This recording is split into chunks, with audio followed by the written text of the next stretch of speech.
গোলামের লাশটা যেভাবে আছে মালিকের লাশটাও সেভাবে পড়ে থাকবে। ইমামের লাশটা যেমন আছে মুক্তাদির লাশটাও তেমন পড়ে থাকবে। কাফনে লেখা থাকবে বড় হুজুরের লাশ। হ্যাঁ, কবরের সাইজও হবে এক নাকি আলাদা? কবরে রাখিয়া বিদায়ের পর প্রশ্ন হবে তিনটা, তাও হবে এক। আমার যেই প্রশ্ন তোমার সেই প্রশ্ন, রবের পরিচয় দাও, ধর্মের পরিচয় দাও, রাহমাতুল লিল আলামিনের পরিচয় দাও। ও বাবা, আজকে আমি টুপি মাথায় না দিলে লজ্জা লাগে। তুমি কেমন মুসলমান যে তোমার টুপি দিতে লজ্জা লাগে? আমি দাড়ি কাটতে লজ্জা পাই, তুমি দাড়ি রাখতে লজ্জা পাও। তুমি কেমন মুসলমান হইলা বলো? আমি মসজিদে না ঢুকলে লজ্জা লাগে, তোমার মসজিদে ঢুকতে বড় লজ্জা লাগে। আমি পর্দা না করলে লজ্জা পাই, তুমি পর্দা করতে লজ্জা পাও। বলো বাবা, তোমরা কি সঠিক, আমরা ব্যাঠিক, নাকি আমরা সঠিক তোমরা ব্যাঠিক, না কোরআন মিথ্যা? কি ভাইবা আমাদের কথাগুলো ফালায়া দিতেছো? ভাবতেছো কি বাবা এখনো কি মরবা না? তোমার চোখের সামনে ছাত্র জনতার আন্দোলনে কত তাজা তাজা প্রাণ চলে গেল যুবক যুবতীর। ও আল্লাহর বান্দা, তুমি যে বাঁচবা কোনো গ্যারান্টি আসেনি। এমন একটা দিন নাই হুন্ডায় অ্যাক্সিডেন্ট হয়ে যুবক মরে না। পানির ভিতরে তাকাও, যুবকের লাশ। ঘুমের বিছানায় কত যুবক মরেনি? তুমি যে ঘুমাও, তুমি যদি ঘুমের মধ্যে মরিয়া যাও, আল্লাহর আদালতে কি জবাব দিবা? মনটাকে জিজ্ঞাসা করো, আল্লাহর কোরআন সত্য নেই? এই যুবকরা ঘুমাও, বল আল্লাহর কোরআন সত্য নেই? এই যুবক, আমিও তো তোর মতো প্যান্ট শার্টটাই লাগায়া দাড়ি কাইটা যদি চলতাম, কেউ আমারে বাধা দিত না। টুপি মাথায় দিলে মাথা গরম, দাড়ি রাখলে যৌবনের ভাব চলে যায়, লম্বা জামাটার কারণে গরম লাগে, কম বুঝি না। এরপরও কেন টুপি ফালাই না, দাড়ি ফালাই না, লম্বা জামা ফালাই না? সরকার আমগো ভাতা দেয় আলাদা না, বরং সরকারও চায় টুপিওয়ালাদের মুখে তালা দাও, টুপি ফালায় দাও, সব ল্যাংটা বানায় দাও। হুজুর টুজুরের দরকার নাই। বিভিন্ন চক্রান্ত, এত কিছুর পর কেন টুপি ফালাই না, দাড়ি ফালাই না? বরং পাও দৌড়ে দৌড়ে তোমাদেরও বুঝাই, অথচ তুমি আমার 1 টাকার বেতনও দাও না, বরং তুমি দাও গালি, দাও তুমি বকা, বিরোধিতা করতে থাকো। এরপরও কেন মাথা নত করিয়া তোমার কাছে বিনয়ের সাথে পাও দৌড়ে বুঝাই, নামাজটা পড়ো বাবা, দাড়িটা লম্বা করো, মা বাবার দোয়া নিয়ে চলো। এর একমাত্র কারণ আল্লাহর কোরআন পড়িয়া দেখলাম নবীর কথায় কোনো মিথ্যা নাই। আমার নবী 63 বছর হায়াতে কোনো মিথ্যা বলেন নাই। ও আল্লাহর বান্দারা, আমার আল্লাহর কোরআন সত্য। ওই কোরআনে জান্নাতের বয়ান আছে, তাও সত্য। আল্লাহর কোরআনে জাহান্নামের বয়ান আসেনি? স্বীকার কর, আছে। জাহান্নামের বয়ানও সত্য। কে জান্নাতে যাবে, কে জাহান্নামে যাবে, আল্লাহ তাও বয়ান করেছেন।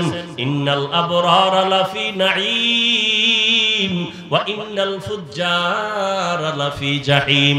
নেক আমলওয়ালারা জান্নাতের পথিক, গুনাহ যারা করবে তারা জাহান্নামের পথিক। এবার নেক আর গুনাহ তো তুমি নিজেই বুঝো। মিথ্যা বলা নেক না গুনাহ? চুরি করা গুনাহ, ডাকাতি করা গুনাহ, মায়ের সাথে ব্যবহার খারাপ করবা গুনাহ, মুরব্বির সাথে খারাপ ব্যবহার গুনাহ, অন্যের হক নষ্ট করা গুনাহ, নামাজ না পড়া গুনাহ, পর্দা না করা গুনাহ, দাড়ি কাটা গুনাহ, ছাটা গুনাহ, নাচ গান দেখা গুনাহ, চোখের গুনাহ, হাতের গুনাহ। ও আল্লাহর বান্দারা, জান্নাত পাবে কারা? যারা নেক আমল করবে। গুনাহগারদের জন্য জাহান্নাম। জান্নাতটা নেক আমলওয়ালারা যেই জান্নাত পাবে, ওই জান্নাতটা কেমন সুন্দর জানোনি? আল্লাহ তাও বয়ান করেছেন, জান্নাতিন তাজরি মিন তাহতিহাল আনহার। এমন জান্নাত আল্লাহ দিবেন যেই জান্নাতের নিচে মধুর নহর, দুধের নহর। এত সুন্দর জান্নাত, যেখানে কোনো বুড়া বুড়ি নাই, সব যুবক আর যুবতী, কোনো কালো মানুষ থাকবে না, মন ভরে খাবে, কোনো বাথরুম নাই, কোনো দুর্গন্ধ নাই। এমন শান্তির জান্নাত নেক আমল নিয়ে যারা আল্লাহর আদালতে দাঁড়াবে তারা পাবে। আর যারা গুনাহগার, এদের জন্য জাহান্নাম। ওই জাহান্নামটা কেমন ভয়ঙ্কর আল্লাহ তাও কোরআনে বয়ান করেছেন, নবী হাদিসেও বয়ান করেছেন। ওয়াইলুল লিকুল্লি কুল্লি হুমাযাতিল লুমাযা আল্লাযী জামাআ মালান ওয়া আদ্দাদা ইয়াহসাবু আন্না মালাহু আখলাদা কাল্লা লা ইউনবাযান্না ফিল হুতামা ওয়া মা আদরাকা মাল হুতামা নারুল্লাহিল মুকাদা। জাহান্নামের আগুন কেমন ভয়ঙ্কর! দুনিয়ার আগুন হাতে লাগলে হাত জ্বলে, পা জ্বলে না। জাহান্নামের আগুন শরীরের যে কোনো জায়গায় লাগা মাত্র কলিজাটা পর্যন্ত ভুনা হয়ে যাবে। এরে নবীর আশিক উম্মতেরা, মায়ার নবী যার কোনো গুনাহ নাই রে যুবক, নবীজির কোনো গুনাহ নাই, সেই নবীও আম্মা জান আয়েশা রাদিয়াল্লাহু আনহা বলেন, দেখি নবী আমার হুজরায় বসে কান্না করেন। আম্মা জান আয়েশা রাদিয়াল্লাহু আনহা বলেন, ও নবী আপনি কাঁদেন কেন? আমি আয়েশা কোনো বেয়াদবি করছি নাকি? আম্মা জানকে নবী বলেন, আয়েশা তুমি কেন বেয়াদবি করবা? এই পর্দার আড়ালের মা বোনেরা, আপনাদের এত সম্মান, এত দাম, এতক্ষণ আপনাদের সন্তান যুবকদের যত বয়ান শুনাইলাম, এই বয়ানগুলো যদি কাজে লাগাইতে হয় রে মা, আপনাদের চেষ্টা লাগবে। কারণ ফল, গাছ ভালো হলে ফল ভালো হবে। ও আম্মা জান, আপনি যদি ভালো হন, আপনার আদর্শ যদি ভালো হয়, সন্তান মায়ের থেকে বেশি শিখে, মাকে অনুসরণ বেশি করে। এরে আম্মা জান, এই দুনিয়াতে যত ভালো সন্তান আসছে আপনাদের অবদানের কারণে। আপনারা যদিও নবী না, নবী রাসূলদের মায়ের মতো মা, আপনারা সাহাবায়ে কেরামদের মায়ের মতো মা। আপনাদের এত সম্মান, আপনারা আয়েশা রাদিয়াল্লাহু আনহার মতো দামি নারী, আপনারা খাদিজা রাদিয়াল্লাহু আনহার মতো দামি নারী, ফাতেমা রাদিয়াল্লাহু আনহার মতো দামি নারী। এরে আম্মা জান, আপনাদের মতো কত মা এখনো আছে, নামাজ ছাড়ে না, তাহাজ্জুদ পড়ে, স্বামীর মাল হেফাজত করে, মোবাইলে সময় নষ্ট করে না। ও আম্মা জানেরা, আপনারা কেন পারবেন না? আম্মা জান আয়েশা নবীকে বলেন, ইয়া রাসূলুল্লাহ আমার কোনো বেয়াদবি হলো নাকি? কেন হবে? আম্মা জান বলেন, নবীজি আমি বয়সে অনেক ছোট, 6 বছরে আপনার সাথে আমার বিবাহের বন্ধন হলো, 9 বছরে আমি আপনার ঘরে আসছি, না জানি কোনো চলাফেরায় বেয়াদবি হয়েছে না? আয়েশা হয় নাই। তো আপনি কাঁদেন কেন? মায়ার নবী কাঁদেন আর বলেন, আয়েশা কিয়ামতের দিনের কথা আমার মনে পড়েছে, হাসরের ময়দানে আমার উম্মতের উপায় কি হবে, এত ভয়ঙ্কর হবে কিয়ামতের মাঠ। আম্মা জান আয়েশা বলেন, নবী কেমন ভয়ঙ্কর হবে? আল্লাহর নবী বলেন, আয়েশা কিয়ামতের মাঠে মানুষগুলো উলঙ্গ দাঁড়াবে, নারীরাও উলঙ্গ, পুরুষেরাও উলঙ্গ দাঁড়াবে। আম্মা জান আয়েশা বলেন, নবী লজ্জা কি কারো হবে না? লজ্জা করবে না? নবী বলেন, আয়েশা হাসরের ময়দান এতটা কঠিন, একদিকে সূর্যের গরম, জমিনটা তামা হয়ে যাবে, জাহান্নামের আগুনের আওয়াজ, অন্যদিকে আমার আল্লাহ রাগান্বিত আওয়াজ দিবেন, লিমানিল মুলকুল ইয়াউম লিল্লাহিল ওয়াহিদিল কাহ্হার। ও যুবকেরা, ও বৃদ্ধ বাবাজিরা, ও বেনামাজি ভাইরা, ও দাড়ি কামানেওয়ালারা, আমার নবী যদি কবরের চিন্তায়, হাসরের মাঠের চিন্তায় কাঁদেন, আপনার আমার কি পরিমাণ কান্না উচিত? অথচ চোখে তো পানি নাই। কেউ যদি কান্না করে তা দেখিয়া অনেকে তামাশা করে, ঠাট্টা করো। ও আল্লাহর বান্দারা, চিন্তা করো, মৃত্যুর চিন্তা করো। ঘুমের মধ্যে যদি মরণ হয়, কই তোমার মা বাবা, কই আপনজন? সাদা কাফন পেঁচায় কবরে নিয়ে রাখবে, গেঞ্জিটা পর্যন্ত আপনজনেরা বেলেট দিয়া কেটে কেটে রেখে দিবে। ও আল্লাহর বান্দারা, ওই নবী বলেন, আয়েশা কিয়ামতের ময়দানে কেউ কারো দিকে তাকাবার পর্যন্ত হুঁশ হবে না। সূর্যের গরম, ওদিকে জাহান্নামের আগুনের গরম, আল্লাহ পাকের রাগান্বিত আওয়াজ।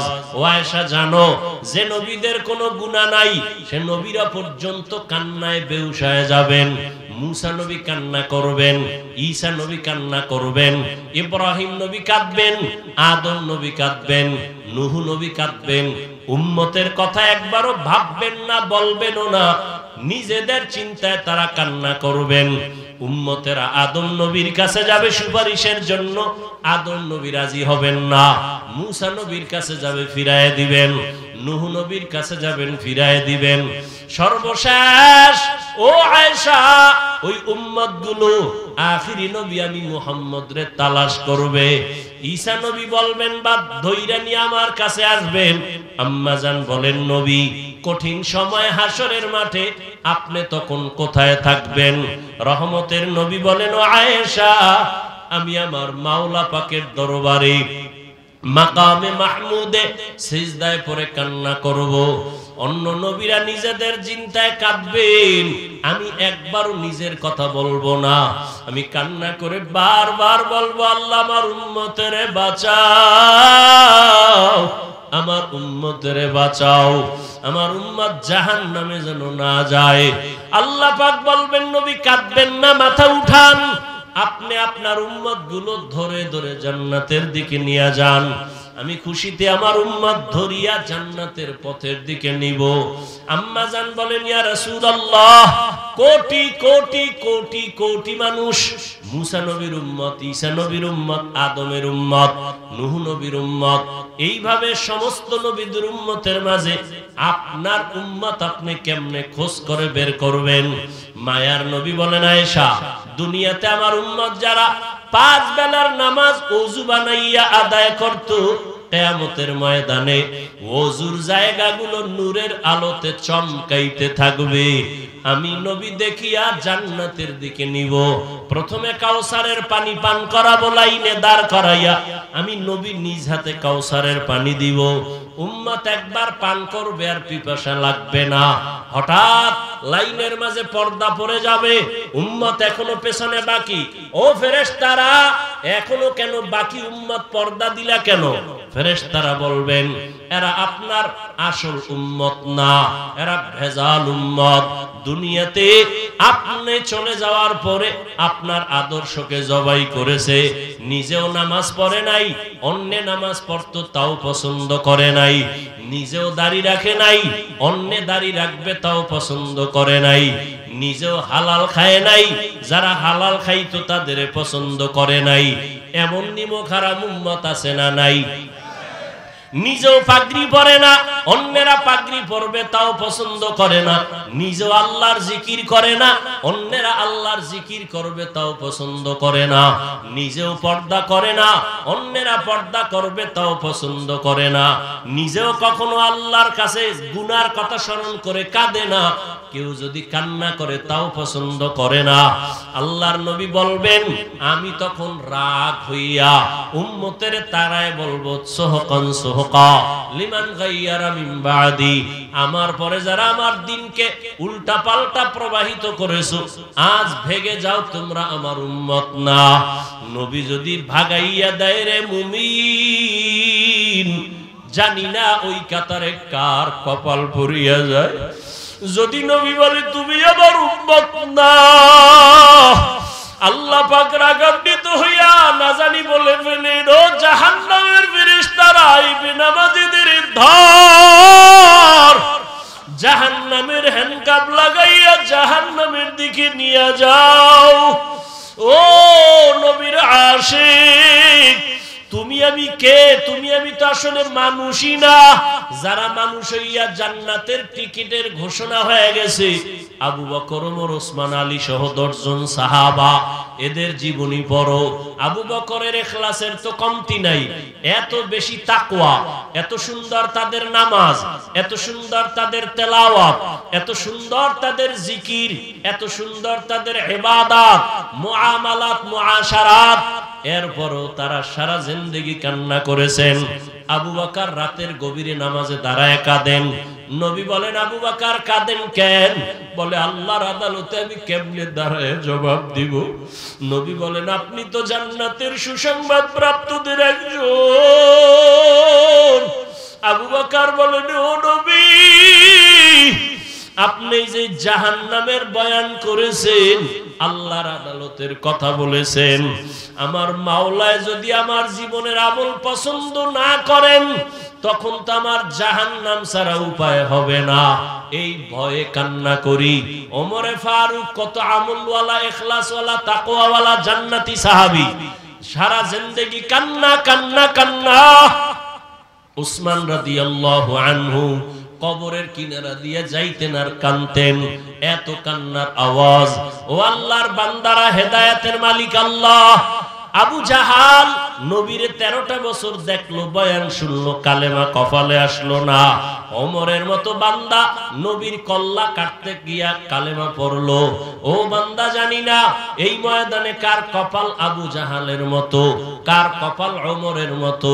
কেউ আবু জাহালের মতো হইয়া না জানি এখানে বসিয়া চোখে পানি নাই, তওবার নিয়ত নাই, বয়ানের পরে বাইরে গিয়া আরো বিরোধিতা শুরু করবে। আর একদল ওমরের মেজাজওয়ালা গোলাম, গুনার কথা স্মরণ হওয়া মাত্র চোখে পানি,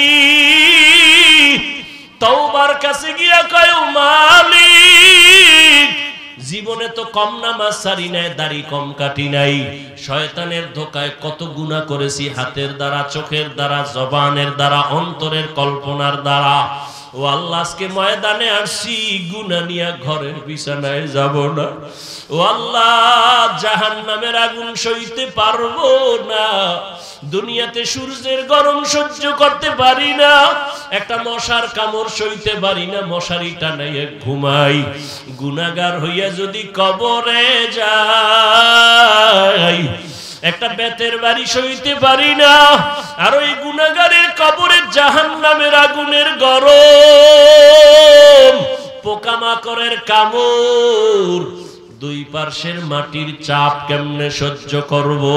ও আল্লাহর বান্দারা, তওবা করার মতো যদি অন্তর তৈরি হয়, যদি দিলটা তৈরি হয়, আল্লাহর কাছে চোখের পানি ছেড়ে মনে মনে বলো, রে আল্লাহ, জীবনে যতদিন হায়াত পাই আর কোনোদিন দাড়ি কাটবো না, ছাড়বো না, বেপরদায় চলবো না, মা বাবারে কষ্ট দিব না, ওলামায়ে কেরামের পরামর্শ নিয়া নবীর তরিকা মেনে চলবো, আর কোনোদিন মিথ্যা বলবো না, মুরব্বীদের সাথে বেয়াদবি করব না। আল্লাহর কাছে যদি তওবার নিয়ত থাকে খাঁটি অন্তর দিয়া, আল্লাহর কাছে বলো মনে মনে, আল্লাহ দরজা খুলে দিতে 1 সেকেন্ড দেরি করবেন না। 2 ফোঁটা চোখের পানির বড় দাম। যদি চোখে পানি না আসে, মনে করিও গুনার কারণে দিলটা পাথর, আল্লাহ বুঝি গুনার কারণে বেজার হয়ে গেছি। যদি ডানে বামে কোনো কান্নাওয়ালা ভাই পাও, হাতটা বাড়াইয়া দোয়া চাও, মন দিয়া বলো, ভাইজান, আমার কপাল খারাপ, আপনার কপাল বড় ভালো, আমার গুনার কারণে চোখে পানি নাই, আপনার চোখে পানি, আল্লাহর দয়া, আমাদের জন্য মন খুলে দোয়া করবেন, হেদায়েতের দরজা থেকে যেন বঞ্চিত হয়ে না যাই। রহমতের নবী আসছেন এমন এক সময়, যেই সময় মক্কার মানুষের মতো খারাপ মানুষের জমিনে আর কোথাও ছিল না। মক্কার মানুষ এত চরিত্রহীন, এতটা খারাপ, সারা দুনিয়ার মধ্যে এত খারাপ মানুষ ছিল না। এটাও বড় কঠিন কথা। এখানে একটা সুন্দর মাদ্রাসা মসজিদ আছে, এত আলেম ওলামা, পার্শ্বের মানুষগুলো যত খারাপ হোক, অন্য জায়গা থেকে একটু হলেও ভালো থাকবে, কারণ এখানে আলেম ওলামা আছে, মসজিদ আছে। কথার কথা, মক্কা নগরীতে আল্লাহর ঘর, এত দামি একটা ঘর। ইন্না আউওয়ালা বাইতি উযিআ লিন-নাসি লাল্লাযী বিবাক্কাতা মুবারাকান ওয়া হুদা,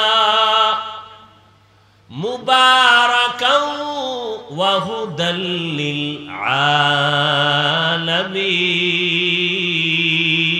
আলামিন। আল্লাহ জমিনটা বানায় একটা প্রথম ঘর বানাইলেন, হেদায়েতের ঘর, বাক্কা নগরীতে। এই পৃথিবী নামক গ্রহ বানায় আল্লাহ প্রথম একটা ঘর বানাইলেন, বসবাসের না ইবাদতের? বসবাসের ঘর আল্লাহ বানান নাই, ইবাদতের ঘর আল্লাহ বানাইছেন, হেদায়েতের ঘর। বসবাসের ঘর কেন আল্লাহ বানাইলেন না? কারণ এই জমিনের চিফ গেস্ট, এই জমিনের শ্রেষ্ঠ মেহমান হবে আদম সন্তান। আর এই মানুষগুলো আল্লাহ পাক বসবাসের জন্য দুনিয়ায় পাঠাবেন না। ওমা খালাকুতুল জিন্না ওয়াল ইনসা ইল্লা ইল্লা লিয়াবুদুন।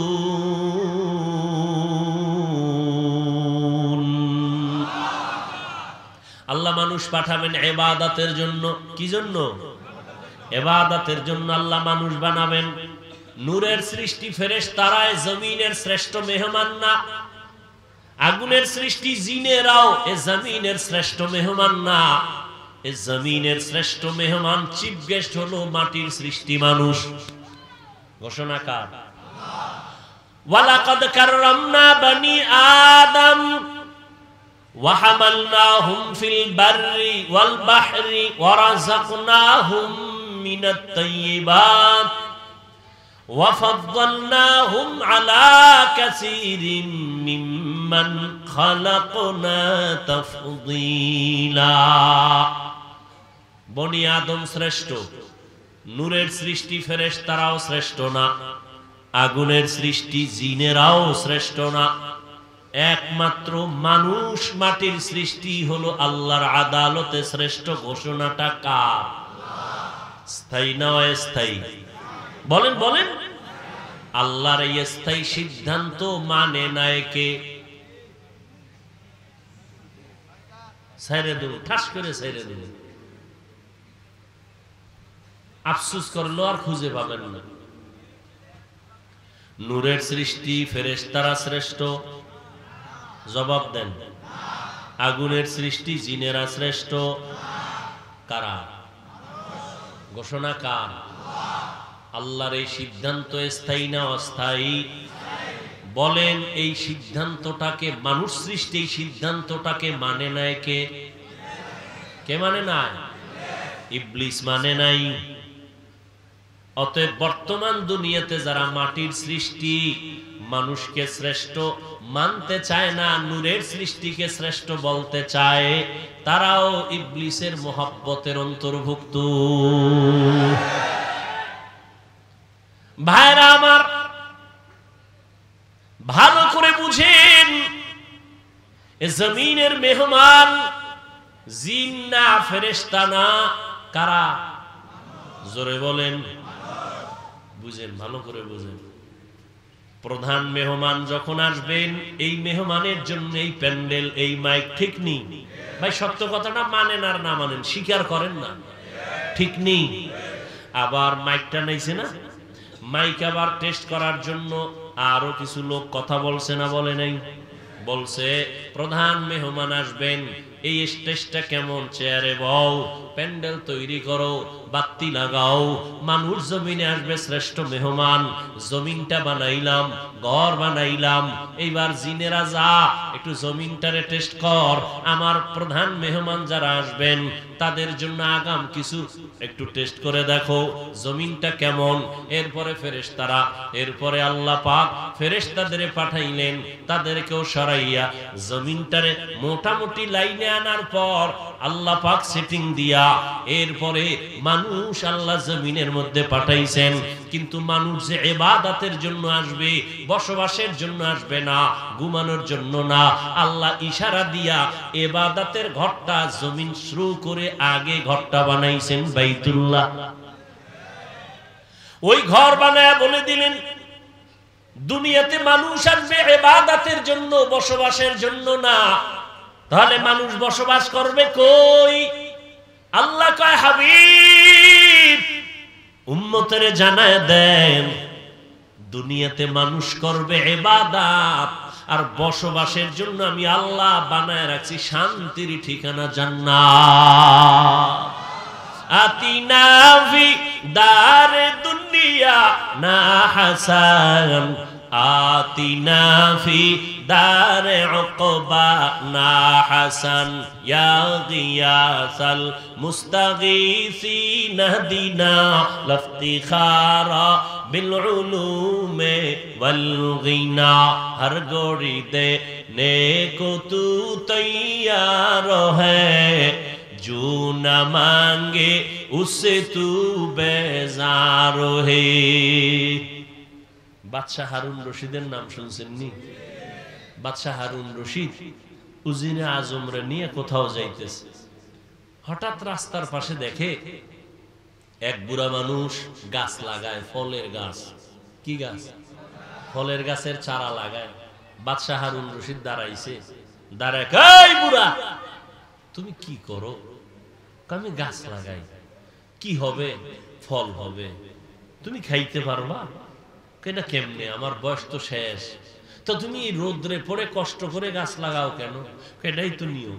আমার দাদায় লাগাইছে, আমি খাইছি, আমি আবার গাছ লাগায় যাব, আমার পরবর্তী প্রজন্ম যারা আসবে, আমার সন্তান নাতিরা খাবে। উত্তর সঠিক নেবে ঠিক?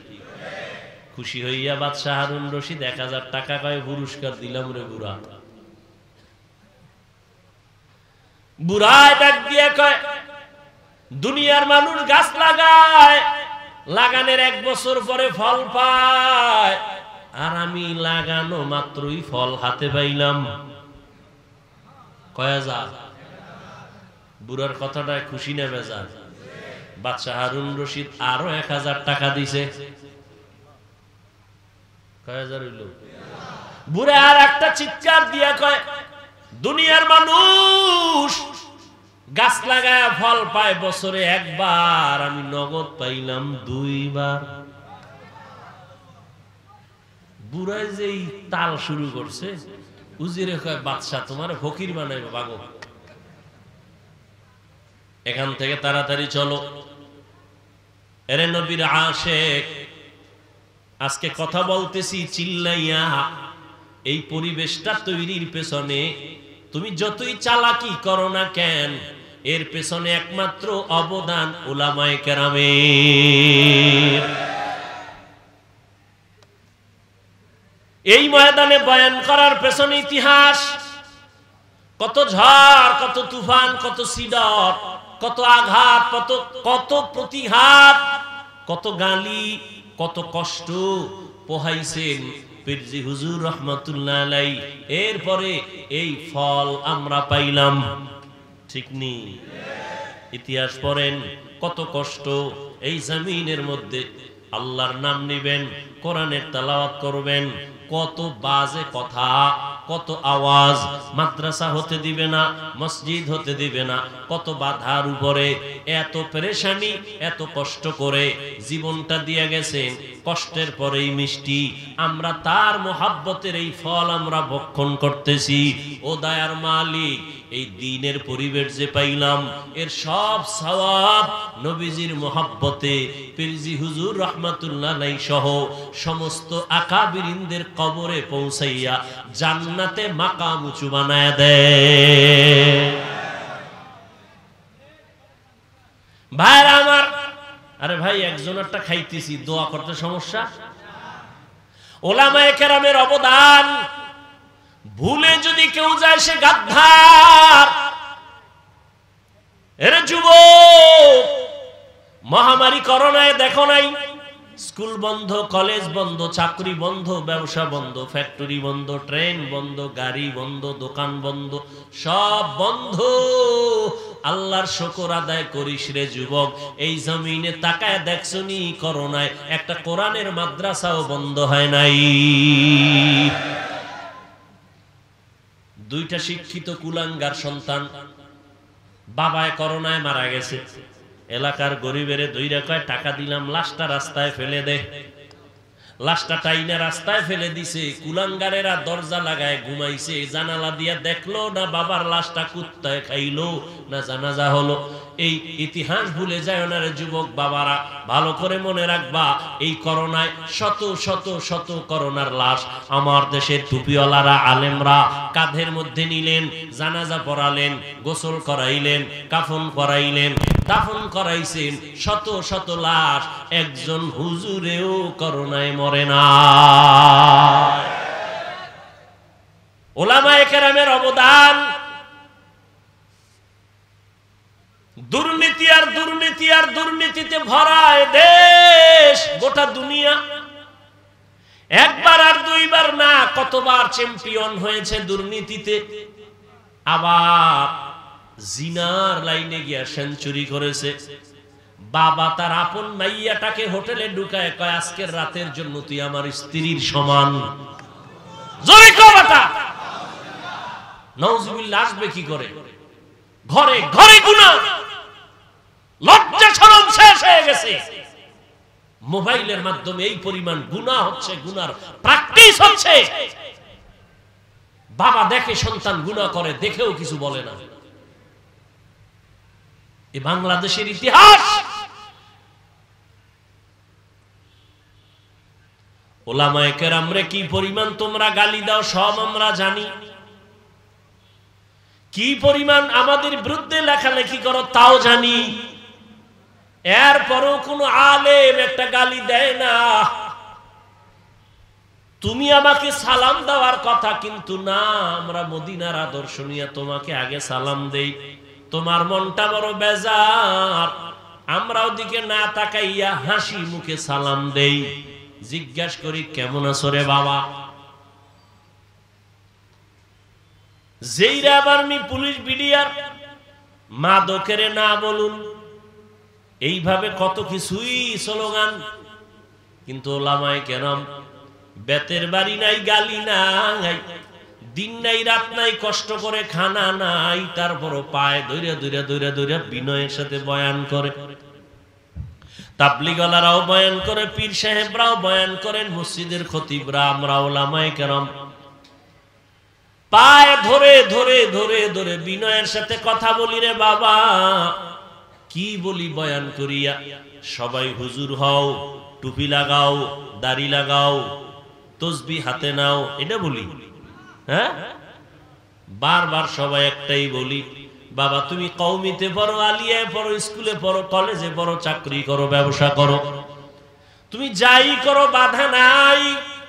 তোমার কাছে আমাদের দাবি তুমি ডাক্তার হও, ইঞ্জিনিয়ার হও, প্রফেসর হও, তুমি একজন সাংবাদিক হও, তবে দাবি আমার বেয়াদব হইও না। তোমার ব্যবহারে যেন আলেম কখনো কষ্ট না পায়, তোমার ব্যবহারে যেন মা বাবা কষ্ট না পায়, তোমার ব্যবহারে মুরব্বীরা যেন কষ্ট না পায়। তুমি ডাক্তার হইয়া চলো, জীবন সফল হবে যদি আদব নিয়ে চলতে পারো। রহমতের নবীর আদর্শ নিয়া 5 বেলার নামাজ পড়ো, মা বাবার দোয়া নিয়ে চলো, ওলামায়ে কেরামের পরামর্শ নিয়ে চলো, কোনো বাধা নাই। আমার দেশে ডাক্তারও দরকার, ইঞ্জিনিয়ারেরও প্রয়োজন, একজন সাংবাদিকেরও প্রয়োজন, আমাদের দেশে প্রফেসরের প্রয়োজন। সব মুসলমানের সন্তান ডাক্তার হবে আমাদের বড় গৌরব। মুসলমানের সন্তান তুমি ইঞ্জিনিয়ার হবা আমাদের জন্য গৌরব। মুসলমানের সন্তান তুমি একজন প্রফেসর হও আমাদের জন্য গৌরব। তবে বেয়াদব হবা এটা আমাদের জন্য অভিশাপ।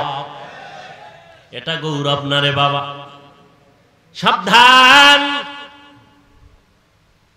বিনয়ের সাথে বলছি রে যুবক, ১৫০০ বছর আগে যুবকদের জন্য নবী কত মোহাব্বতের আওয়াজ দিলেন।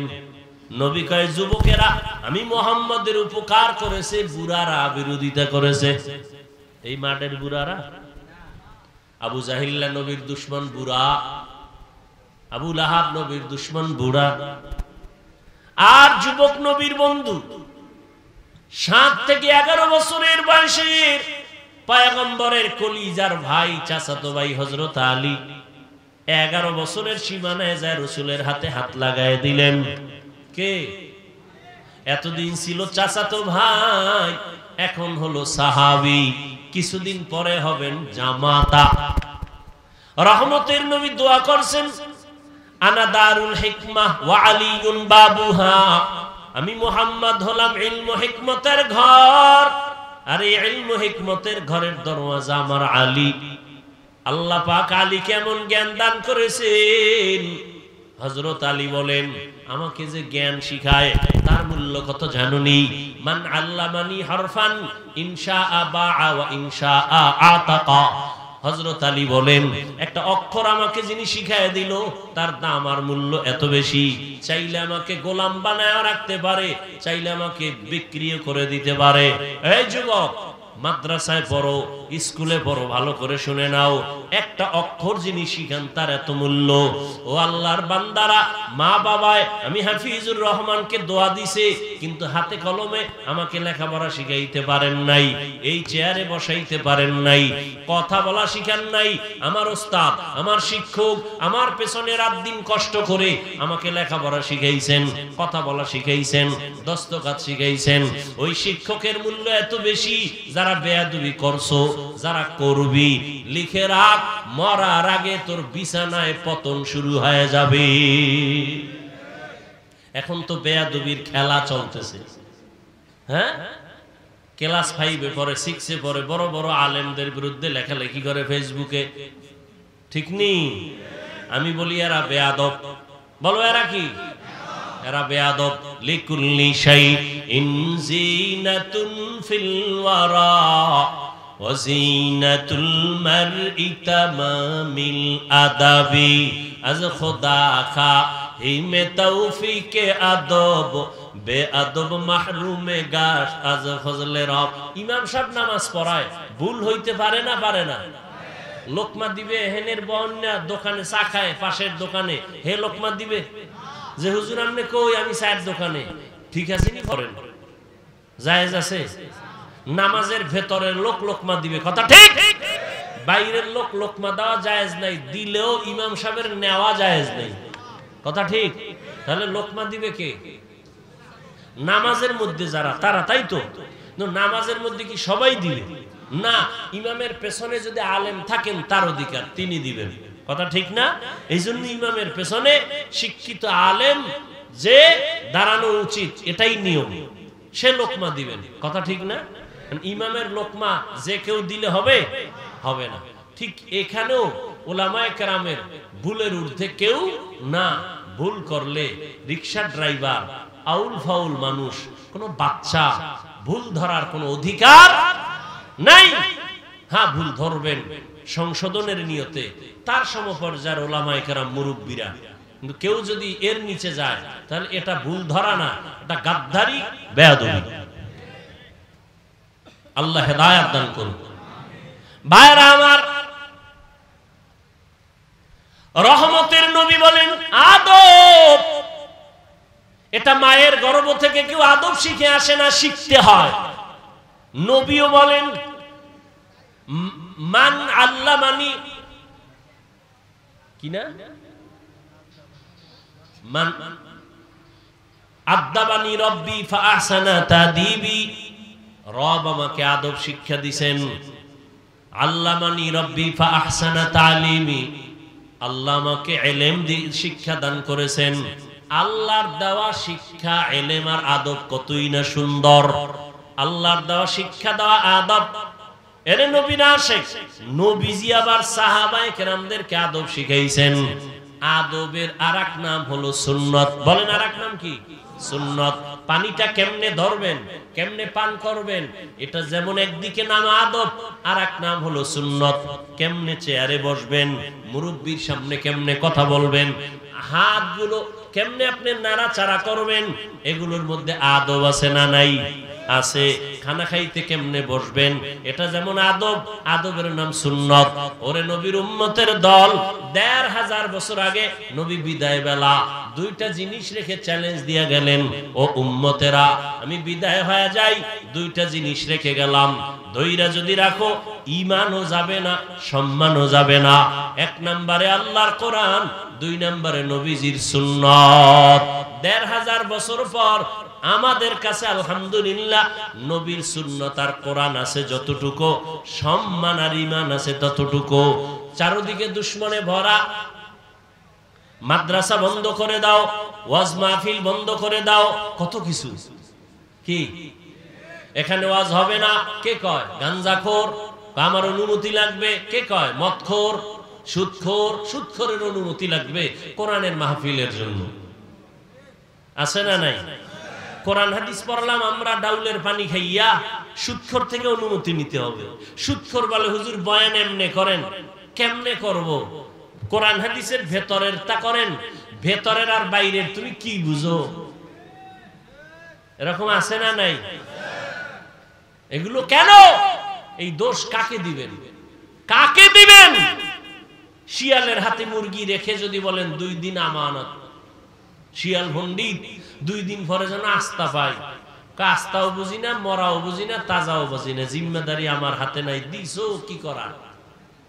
তো শিয়ালের হাতে মুরগি রাখলে যা হবে, ধর্মের চাবি কাঠি সুদখোর বেনামাজির হাতে দিলে তাই হবে। আল্লাহ হেদায়েত দান করুন। এই জন্য সাবধান, ইমামের নামাজ ভেজাল তো মুক্তাদির নামাজও ভেজাল। কি? এই জন্য খুব সাবধান। ইমামতিতে যারে দিবেন সে অভিজ্ঞ কিনা, আমল ভালো কিনা, তেলাওয়াত সুন্দর কিনা দেখে শুনে দিতে হবে।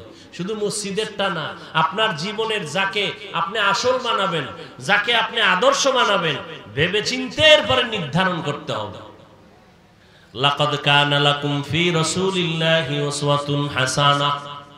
রহমতের নবী আমার মক্কা নগরীতে আসলেন যেই সময় মক্কার মানুষগুলো খারাপ, আল্লাহর ঘর যেই জমিনে, ওই জমিনের মানুষগুলো কেন এত খারাপ?